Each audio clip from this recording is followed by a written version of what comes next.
Mitos atau fakta? Mitos atau fakta? Selamat datang di mitos atau fakta. Silakan komen.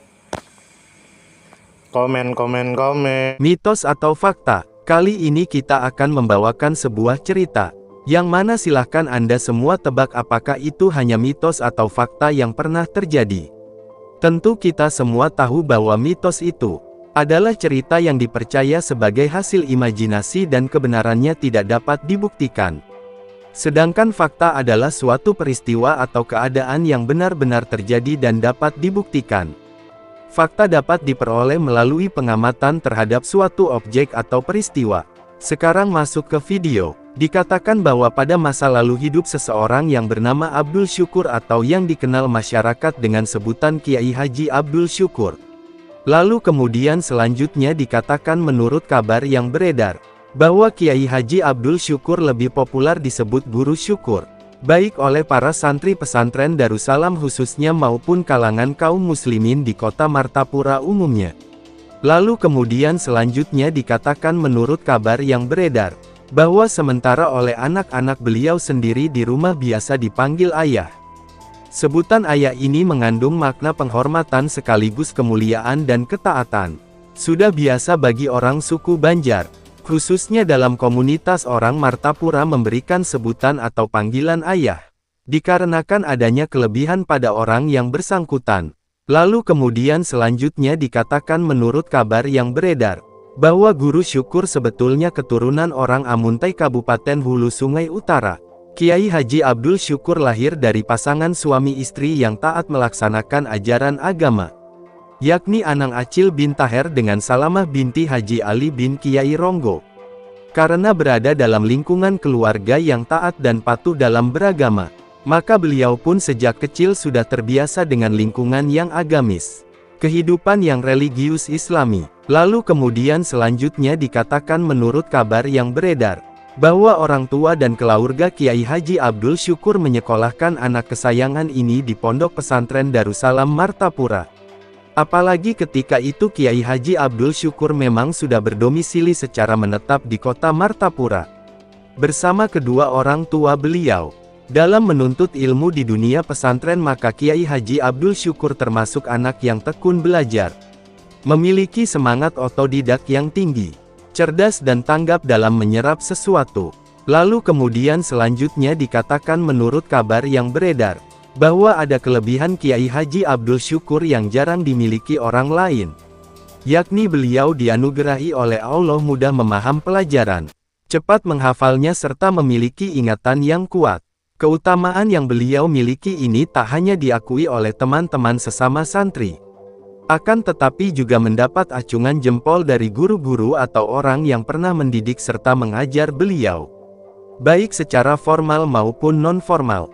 Lalu kemudian selanjutnya dikatakan menurut kabar yang beredar, bahwa berkat keuletan, keseriusan, kesungguhan dan ketekunan dalam menuntut ilmu disertai dengan tekad yang kuat itulah menghantarkan Kiai Haji Abdul Syukur berhasil dalam menamatkan pendidikannya di pondok pesantren Darussalam Martapura.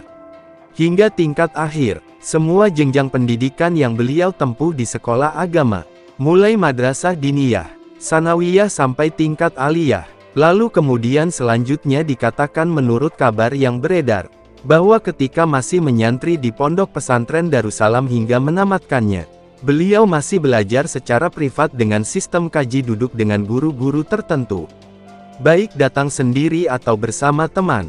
Beliau juga selalu berupaya untuk tidak melewatkan begitu saja pengajian-pengajian yang diberikan oleh para ulama terkenal di sekitar kota Martapura.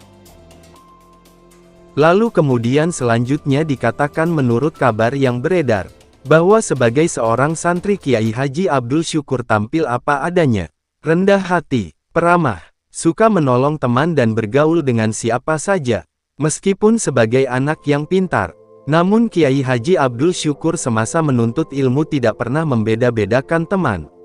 Semua dikawani. Hanya saja sosok santri Kiai Haji Abdul Syukur termasuk orang yang tidak suka banyak bicara, atau agak pendiam, kecuali yang perlu atau untuk memperdalam ilmu agama.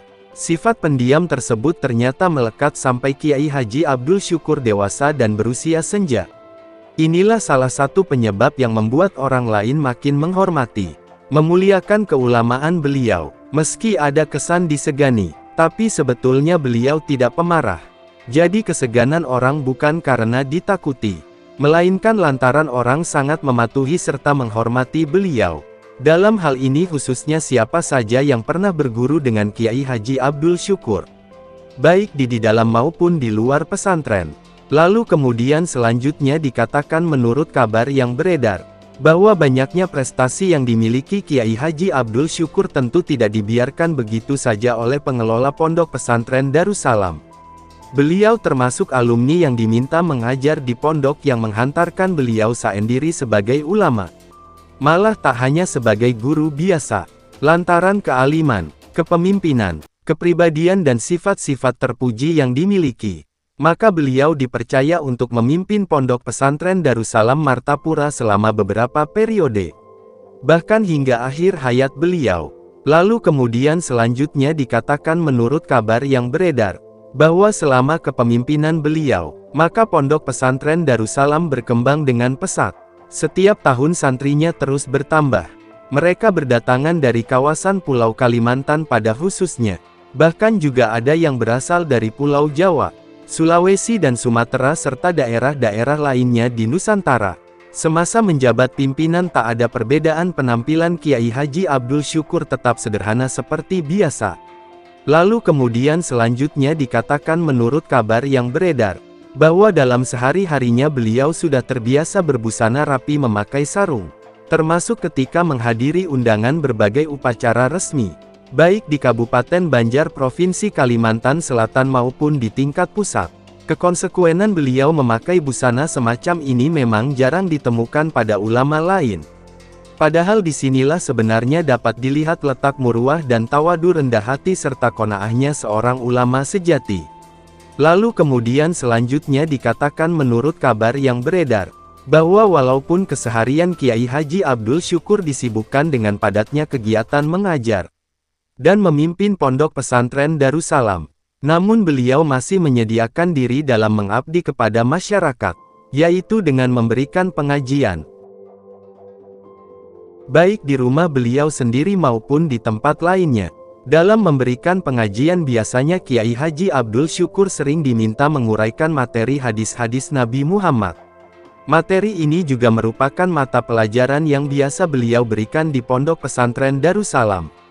Lalu kemudian selanjutnya dikatakan menurut kabar yang beredar, bahwa Kiai Haji Abdul Syukur pun oleh pemerintah Kabupaten Banjar diminta untuk menempati kursi Ketua Umum Majelis Ulama Kabupaten Banjar. Tentu saja jabatan terhormat dan bergengsi ini tidak diterima begitu saja oleh beliau.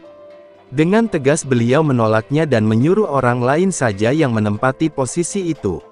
Demikian pula tatkala diminta menjadi Ketua Nazir Masjid Jami Al-Karomah. Akan tetapi karena didesak oleh berbagai pihak, dan hal itu juga merupakan hasil musyawarah para ulama juga, maka tawaran itu pun akhirnya dengan segala kerendahan hati beliau terima. Dengan begitu semasa hidupnya beliau pernah menduduki jabatan sebagai Ketua Umum Pondok Pesantren Darussalam dan Yayasan Pondok Pesantren Darussalam, kemudian sebagai Ketua Umum Majelis Ulama Indonesia Kabupaten Banjar serta Ketua Nazir Masjid Jami Al-Karomah Martapura. Lalu kemudian selanjutnya dikatakan menurut kabar yang beredar, bahwa semua jabatan yang diamanahkan kepada Kiai Haji Abdul Syukur tersebut ternyata bukan hanya untuk satu periode atau masa bakti kepengurusan saja, akan tetapi berlangsung selama beberapa kali atau beberapa periode.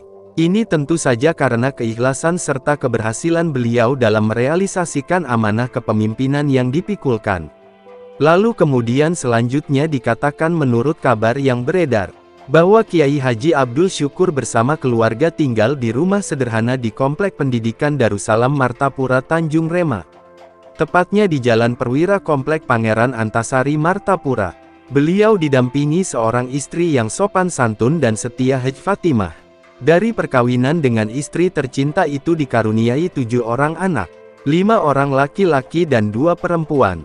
Lalu kemudian selanjutnya dikatakan menurut kabar yang beredar, bahwa Kiai Haji Abdul Syukur adalah sosok ulama sejati yang menghabiskan usia beliau untuk mengabdi dalam dunia dakwah di tengah-tengah masyarakat dan pendidikan di Pondok Pesantren Darussalam Martapura.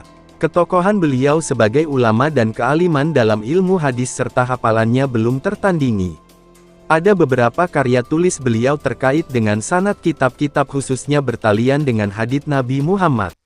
Lalu kemudian selanjutnya dikatakan menurut kabar yang beredar, bahwa Kiai Haji Abdul Syukur meninggal pada tanggal 24 Maret tahun 2007. Bertepatan dengan 5 Rabiul Awal 1428 Hijriah.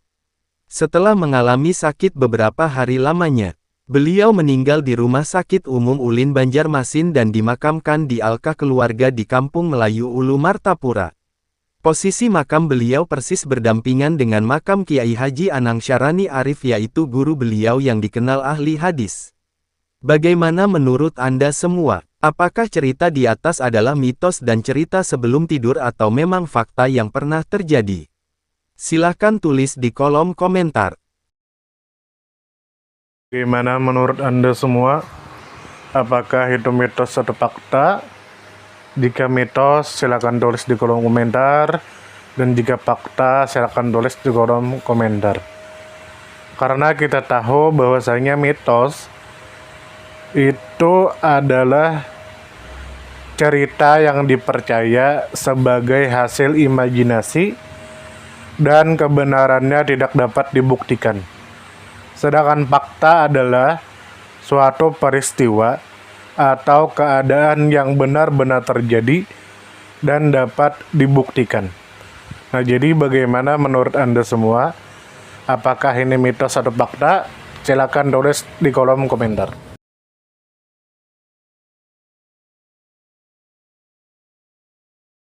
Tidur, tidur, tidur, tidur. Ayo kita tidur.